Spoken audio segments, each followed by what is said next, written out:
racines de certains noms de lieux descendent si profond dans la nuit des temps qu'on chercherait en vain à débusquer la trace de leur sens originel.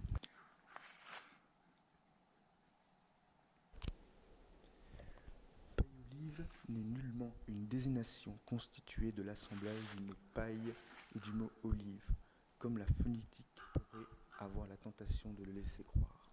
Ce nom mystérieux doit signifier tout autre chose et plonger ses racines dans un temps aujourd'hui oublié.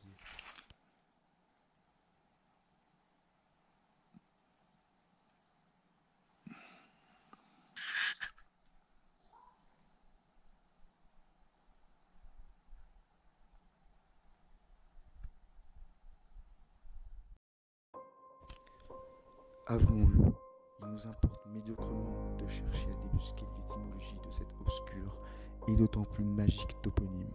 Le mystère de son origine ajoute sa force occulte à celui proposé par l'apparence même du lieu.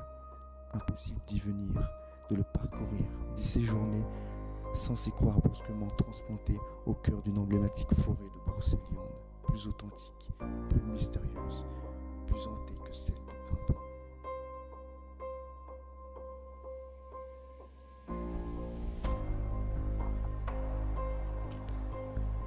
On s'y trouve instantanément plongé dans un espace libéré de l'emprise de la pesanteur, au sein d'une capiteuse magie élémentaire, dans un ailleurs, exempté des lois et usages établis par la vieille humanité.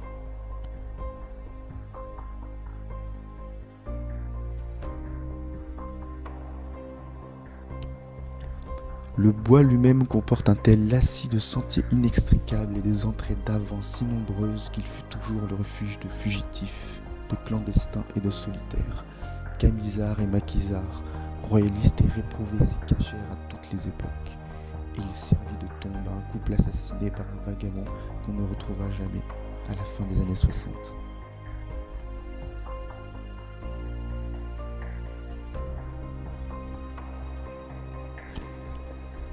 Plus profondément encore enfoncé dans la mémoire, à cet endroit où le bois vient en surplomb toiser l'abîme au-dessus du Chassezac, la Glaisasse couve le secret oublié dans une infractuosité de la géologie. Qui se rappelle qu'ici, voilà 2 ou 3 fois 1000 ans, des humains circonspects, prudents et téméraires, subtils et bruts de décoffrage, vinrent se lever et se réchauffer contre les vicissitudes du climat et, plus globalement, de la vie.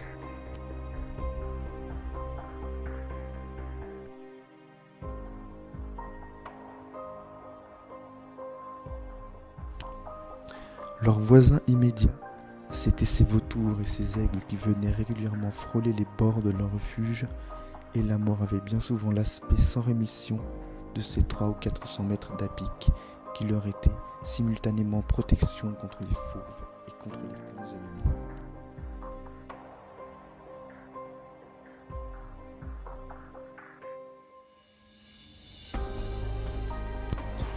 Et d'autre part, le bois, ainsi que ses dépendances caussonardes, ce gras qui lui tient lieu de socle, sont exactement entourés, sauf en un étroit passage, de rivières translucides, ce Chassezac et ce Grandzon, aux eaux elles-mêmes magiques, génératrices de cavités, de remous, de transparence, au travers desquelles le vert tendre d'herbe aquatique vient parler de la douce lumière du regard des nymphes.